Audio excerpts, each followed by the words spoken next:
Hello students, in the previous part of this topic we learned about the insurance services and insurance principles. In this video we will be studying about type of insurance. यहाँ पे आप देख सकते हैं insurance type को किस तरह से कैटेगराइज किया है. मेजरली जो आपका इंश्योरेंस होता है वो दो टाइप के होते हैं. First one is, let me grab the stylus. First one is आपका है life insurance and second one होते हैं आपके जनरल इंश्योरेंस. ठीक है. अब लाइफ इंश्योरेंस क्या है? लाइफ इंश्योरेंस तो वो इंश्योरेंस होते हैं जो कि किसी की लाइफ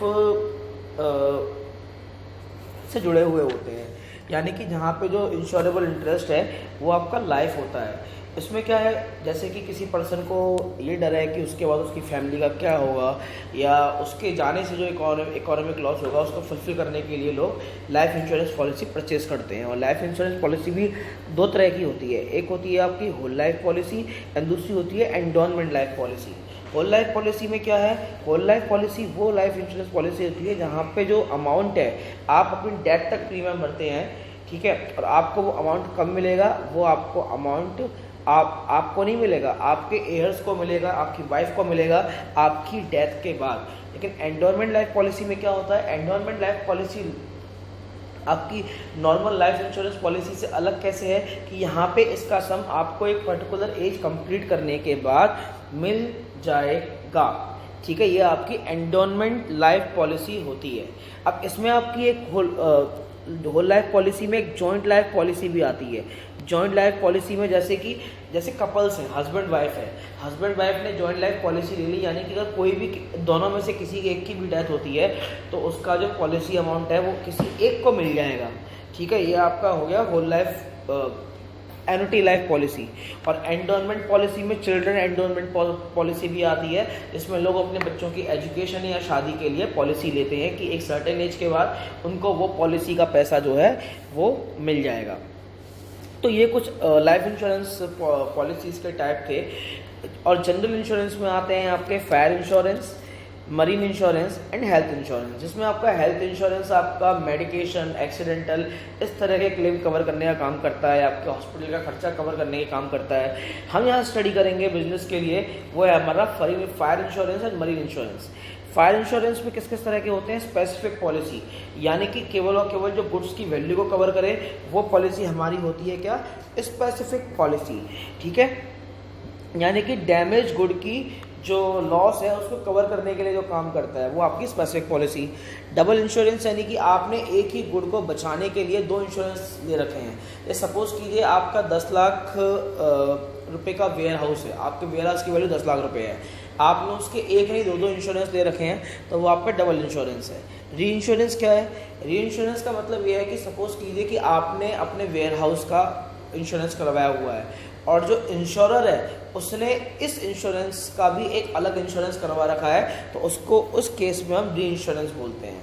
मरीन इंश्योरेंस, अब जैसा कि आप लोगों को पता है आजकल में जो ओशियनिक ट्रेड का बहुत बड़ा क्राइटेरिया है, इस समय भी हम बात कर रहे हैं, तो उसमें मिलियंस ऑफ पाउंड इस समय जो कार्गोज हैं वो ओशन में ट्रैवल कर रहे हैं. तो उसके लिए भी क्या है, बहुत ज़्यादा ज़रूरी है उस तरह के जो कार्गो को, उस तरह के फाइनेंशियल जो हमारा फंसा हुआ है उसका इंश्योरेंस कराना और पॉसिबल लॉस को कवर करना उसमें. अब कार्गो इंश्योरेंस, यानी कि जो भी आपका गुड जा रहा है, शिप पे जितना भी सामान है उसका इंश्योरेंस. ठीक है. हल इंश्योरेंस का मतलब पूरे के पूरे शिप का इंश्योरेंस.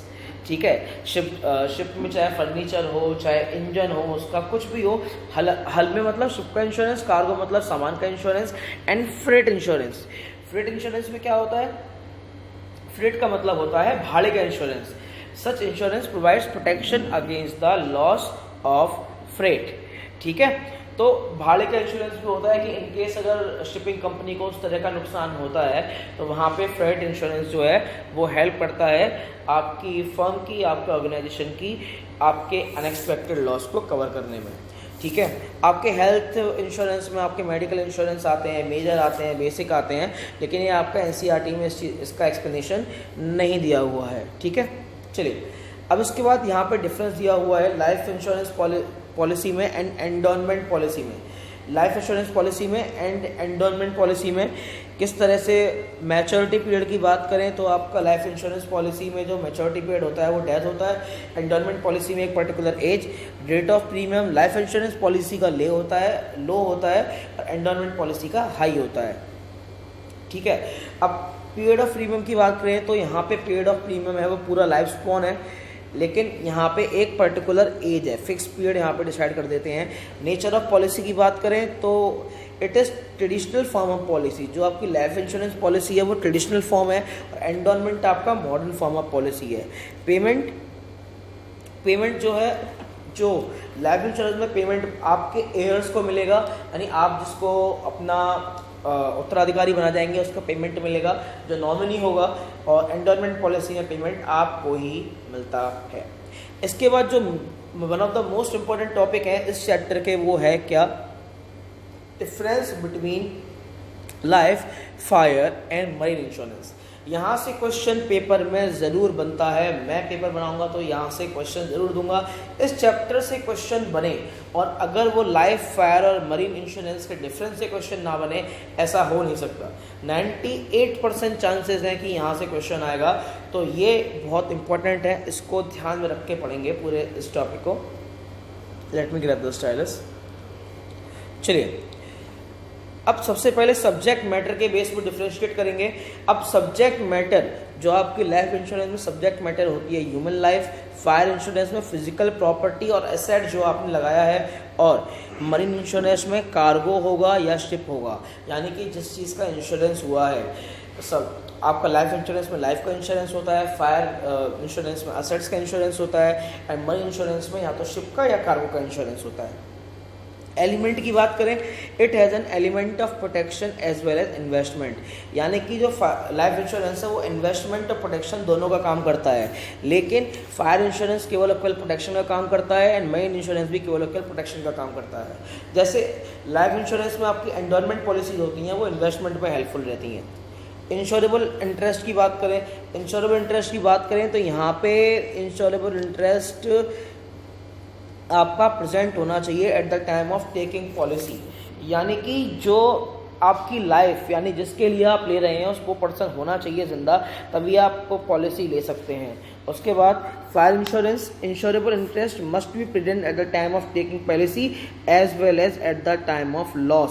देखिए यहाँ पे जो लॉस के टाइम पे आपका पर्सन हो सकता है अवेलेबल नहीं हो लाइफ इंश्योरेंस के केस में, लेकिन फायर इंश्योरेंस में आपका लॉस के समय भी इंश्योरेबल इंटरेस्ट का होना ज़रूरी है।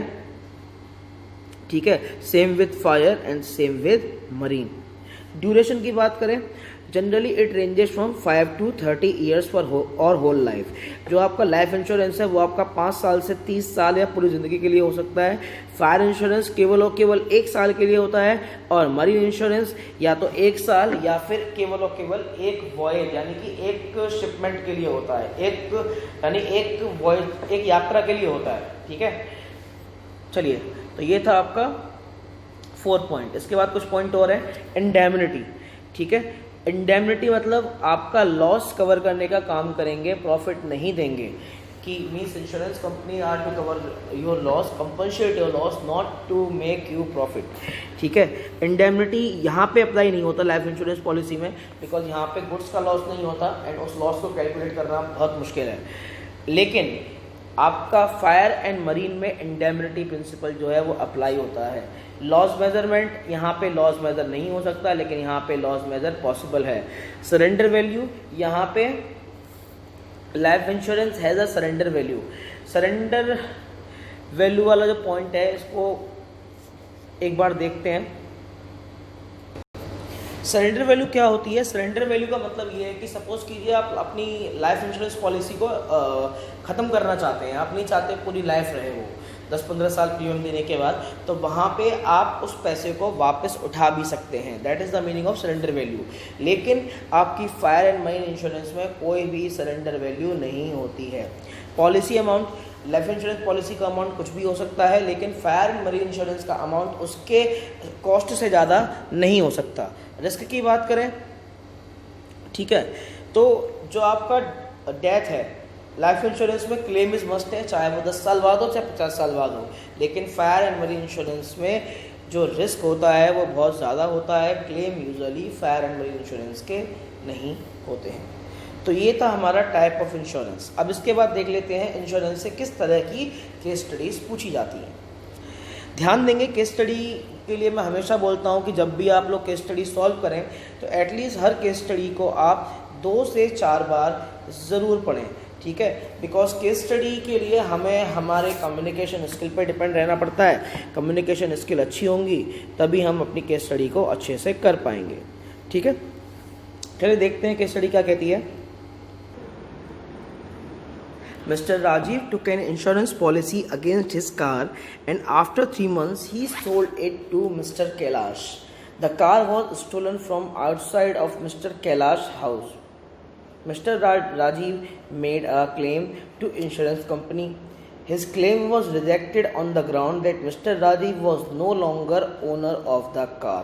So he has no insurable interest and he has no financial loss with the loss of the car.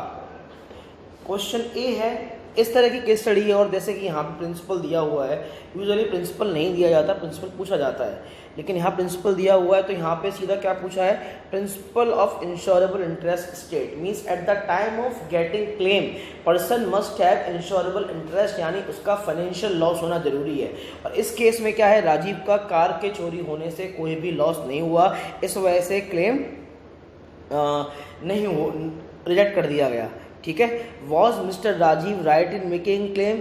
No, mister Rajiv was not right in making claim. Mister Rajiv का ये सही स्टेप नहीं था कि उन्होंने कार का क्लेम मांगा, बिकॉज कार वो ऑलरेडी सोल्ड आउट कर चुके थे मिस्टर कैलाश को। So who should get compensation? Compensation यहाँ किसी को मिलना चाहिए, तो मिलना चाहिए वो किसको, मिस्टर कैलाश को, ठीक है। तो इस तरह के क्वेश्चन पूछे जाते हैं और ये जो क्वेश्चन है आपका 3 से 3 नंबर में पूछा जा सकता है एग्जाम में। इसके बाद देखिए एक क्वेश्चन और देखते हैं। अ transport company took an accident insurance policy for all it's vehicle. यानी कि एक ट्रांसपोर्ट कंपनी ने एक एक्सीडेंट इंश्योरेंस पॉलिसी ली हुई है अपने व्हीकल्स के लिए। A truck of that company carrying oranges met with an accident. Due to that accident there was no damage to oranges but oranges were unloaded from the truck and reloaded to another. Due to time wastage in unloading and reloading, the oranges got spoiled. Will the company get compensation for loss of oranges from insurance company or not? Which principle is related with this case? Explain that principle of insurance. देखिए यहाँ पे जो oranges के खराब होने का reason है ना, ऑरेंजेस आपके एक्सीडेंट की वजह से खराब नहीं हुए हैं, ठीक है। और यहाँ पे जो इंश्योरेंस था वो कौन सा था, यहाँ पे जो इंश्योरेंस यहाँ पे जो इंश्योरेंस था वो एक्सीडेंटल इंश्योरेंस था। और जो ऑरेंज खराब हुए हैं वो किसकी वजह से, लोडिंग एंड रिलोडिंग की वजह से खराब हुए हैं। तो जब जो लॉस है वो इंश्योरेंस पॉलिसी के अकॉर्डिंग नहीं हो तो उस केस में क्लेम नहीं दिया जाता। और यहाँ पे ये जो प्रिंसिपल यहाँ पे जो इस केस से रिलेटेड है वो प्रिंसिपल होगा आपका कॉजा प्रॉक्सिमा, ठीक है। बिकॉज कॉजा प्रॉक्सिमा प्रिंसिपल क्या कहता है कि आपको क्लेम उसी कंडीशन में दिया जाएगा जहाँ पे आपका लॉस इंश्योरेंस पॉलिसी में गिवन टर्म्स एंड कंडीशन के बेसिस पे हुआ है। If you had the loss beyond the terms and condition as per the insurance policy, उस केस में you are not liable to attain a single rupee from the insurance policy. तो इसका answer है नहीं कि कंपनी को claim नहीं मिलेगा, बिकॉज ऑफ जो लॉस है वो आपका एक्सीडेंट की वजह से नहीं हुआ, बिकॉज हमारी जो पॉलिसी है वो एक्सीडेंटल डैमेज पॉलिसी है, ठीक है। चलिए इसके बाद एक क्वेश्चन देखते हैं। क्वेश्चन क्या है, Mansi is running a general store. The store was insured against natural disaster like flood, earthquake and fire from Hindustan and fire, ठीक है। यानी जो उसका इंश्योरेंस है क्या है, वो natural disaster, flood, earthquake and fire. अब कंपनी कौन सी है, हिंदुस्तान जनरल इंश्योरेंस कंपनी, ठीक। For the amount of ₹50 lakh, heavy raining in the city cost massive flood. Heavy raining की वजह से क्या है, पूरे शहर में बाढ़ आ गई। This left the store without any security, और उसकी वजह से स्टोर में कोई सिक्योरिटी नहीं थी। The store was looted by the people which was caught on CCTV. She claimed from the insurance company the amount of rupee 13 lakh for the material and furniture spoiled from flood and also rupee 5 lakh for the loss of material by theft. यानी कि उसने 18 लाख रुपए का claim किया, जो कि जिसमें 13 लाख रुपए का जो मटेरियल था वो तो फ्लड से नुकसान हुआ था उसका, और 5 लाख रुपए उसका चोरी से नुकसान हुआ था। She also claimed another rupee 25 lakh for now converting the store into fully AC and additional floor for more storage spaces. ठीक है, अब इंश्योरेंस कंपनी ने क्या किया, insurance after assessing the damage to the property and stock due to flood and seeing the CCTV footage accepted the claim of 13 lakh. उन्होंने जो CCTV footage देखने के बाद एंड असेस करने के बाद जो क्लेम एक्सेप्ट किया वो केवल 13 लाख रुपए का क्लेम एक्सेप्ट किया। मानसी ने आर्गूमेंट किया that she has been paying premium for 50 lakh, so she should be paid the full claim of 43 lakh. लेकिन मानसी ने बोला वो तो जो क्लेम भर रही थी 50 लाख के अकॉर्डिंग भर रही थी, ठीक है, तो भैया उसको 13 लाख रुपए का क्लेम क्यों दिया जा रहा है। ठीक है, अब क्वेश्चन क्या पूछा गया है, what is the fundamental principle of insurance. यहाँ पे जो इंश्योरेंस वायलेट हुआ है, जो इस केस से रिलेटेड प्रिंसिपल है, वो प्रिंसिपल है आपका अगेन कॉजा प्रॉक्सिमा। कॉजा प्रॉक्सिमा क्या कहता है कि जो इंश्योरेंस पॉलिसी के अकॉर्डिंग जो लॉस हुआ है वो केवल और केवल 13 लाख रुपए का लॉस हुआ है। तो इंश्योरेंस पॉलिसी केवल और केवल उन 13 लाख रुपए के लिए लायबल है जिसका loss natural disaster like flood की वजह से हुआ है। उनका इंश्योरेंस थेफ्ट या किसी और ह्यूमन एक्टिविटी की वजह से नहीं था। इस वजह से इंश्योरेंस पॉलिसी किसी और तरीके से हुए लॉस को कंपनसेट करने के लिए बाउंडेड नहीं है। ठीक है, तो पहले क्वेश्चन का answer. Second, identify the value which motivates him or her to take an insurance. ठीक है, यहाँ पे वो वैल्यू आइडेंटिफाई करनी है जो कि उसको इस जो कि उसको इंश्योरेंस क्लेम लेने के लिए मोटिवेट कर रही है। वो है क्या, इंडेमनिटी। जैसा कि कहा जाता है कि इंश्योरेंस पॉलिसी क्लेम आपके लॉस को कवर करेगी, तो इस वजह से, इस वैल्यू की वजह से she is looking for claim principle of indemnity की वजह से। ठीक है, third, identify and explain the principle of insurance involved by insurance company by accepting the claim amount. ठीक है, ये भी मैंने आपको बता दिया कॉजा प्रॉक्सिमा। अरे सॉरी, एक्चुअली जो फर्स्ट वाला है वहाँ पे कॉजा प्रॉक्सिमा नहीं है। फर्स्ट वाला क्या पूछ रहा है, what is fundamental principle of insurance. Fundamental principle of insurance ये कहता है कि इंश्योरेंस विल कवर और insurance will compensate the loss of insured. ठीक है, ये होता है आपका फंडामेंटल इंश्योरेंस। सीधी सीधी भाषा में इंश्योरेंस की डेफिनेशन पूछ रहा है वो, कि वो लोग को उतना वहाँ पे लिखना है। तो इस तरह के केस आपके इंश्योरेंस प्रिंसिपल से पूछे जाते हैं। आप पहले केस को पढ़ेंगे, उसके बाद केस की अच्छे से रीडिंग करने के बाद आप अपने केस तक पहुंचेंगे। और हमेशा ध्यान रखेंगे, यूजुअली मिस्टेक क्या करते हैं स्टूडेंट, डिटेल्स को हाईलाइट नहीं करते। आपको पढ़ते टाइम ही केस में से डिटेल निकाल के हाईलाइट करनी पड़ेंगी। And if you are not highlighting the detail from the case, then definitely case के आंसर लिखते में आप ये कॉमन मिस्टेक करेंगे एंड वहाँ पे भूल जाएंगे। कि हमेशा ये चीज़ ध्यान रखेंगे कि हर केस स्टडी, जो भी केस स्टडी आप सॉल्व कर रहे हैं, वो केस स्टडी में क्या होना चाहिए, उस केस स्टडी में एक हाईलाइटेड स्टेटमेंट होता है। आपको उन हाईलाइटेड स्टेटमेंट्स को ढूंढना है।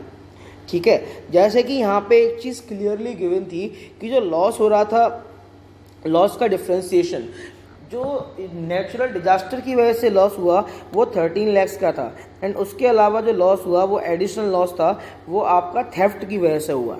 और इंश्योरेंस कंपनी थेफ्ट के लिए क्लेम देने के लिए लायबल नहीं है। इंश्योरेंस कंपनी केवल और केवल लायबल किसके लिए है, उस कॉस्ट के लिए जो कि इंश्योरेंस पॉलिसी के अकॉर्डिंग हुआ है। अब मैं बार बार एक टर्म यूज़ कर रहा हूँ यहाँ पे, इंश्योरेंस पॉलिसी। इंश्योरेंस पॉलिसी है क्या, Insurance policy is the legal document that has all the terms and conditions of insurance and signed by insured and insurer. यानी कि वो लीगल डॉक्यूमेंट जिसमें इंश्योरेंस पॉलिसी की सारी टर्म्स एंड कंडीशंस होती हैं और जो इंश्योर्ड है उन टर्म्स एंड कंडीशन को क्या करता है, उनको एक्सेप्ट करता है। तो ये थी हमारी इंश्योरेंस सर्विसेज, और इंश्योरेंस सर्विस के साथ हमने क्या देखा, ये थी हमारी इंश्योरेंस सर्विसेज और इंश्योरेंस सर्विस से रिलेटेड केस स्टडी। अगर इसके बाद भी आप लोगों की कोई क्वेरी है वो आप मुझे गूगल क्लासरूम, व्हाट्सएप या किसी भी और तरीके से क्वेरी पूछ सकते हैं। Queries are also invited. और एक चीज़ का ध्यान रखें, इन दिस स्टेट ऑफ कोविड-19 पेंडेमिक हर छोटी छोटी बीमारी का ध्यान रखें। जैसे ही आपको कुछ बीमारी के लक्षण दिखाई दें, अपने आप को घर के कमरे में बंद करके क्वारंटीन कर लें। बड़े बुजुर्गों से दूर रहें और जब भी बाहर जाएं मास्क जरूर पहनें और ज़रूरत हो तभी घर से बाहर निकलें। तब तक कि अब नेक्स्ट वीडियो में हम जानेंगे अदर बिजनेस सर्विसेज के बारे में। तब तक के लिए thank you students, have a very wonderful day, stay home, stay safe.